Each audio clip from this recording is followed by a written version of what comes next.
2009 peut être l'année de naissance d'un nouveau capitalisme, d'un nouvel ordre mondial.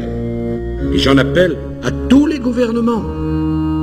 Aucun d'entre nous n'en sortira en faisant sa propre politique dans son coin, isolé de ce que font les autres. On ira ensemble vers ce nouvel ordre mondial. Et personne, je dis bien personne, ne pourra s'y opposer.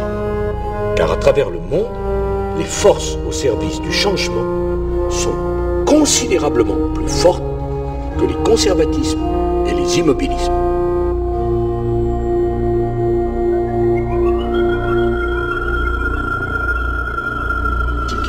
Cette crise marquera sans doute pour l'histoire le commencement véritable du XXIe siècle.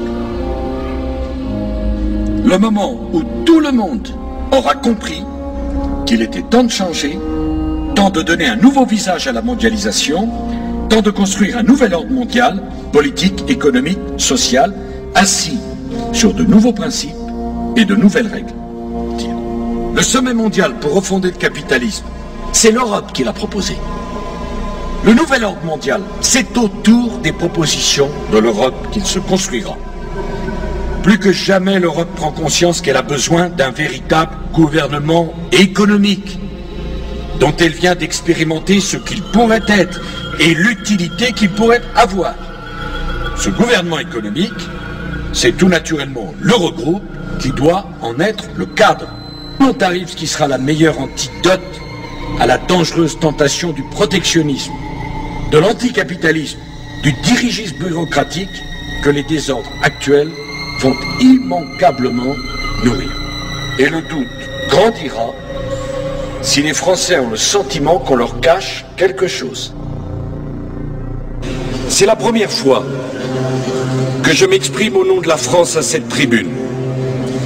Il s'agit pour moi d'un instant solennel, d'un instant émouvant. C'est un véritable New Deal à l'échelle planétaire qui est nécessaire. Un New Deal écologique et économique. Au nom de la France, j'appelle tous les États à se réunir pour fonder le nouvel ordre mondial du XXIe siècle sur cette idée forte que les biens communs de l'humanité doivent être placés sous la responsabilité de l'humanité tout entière.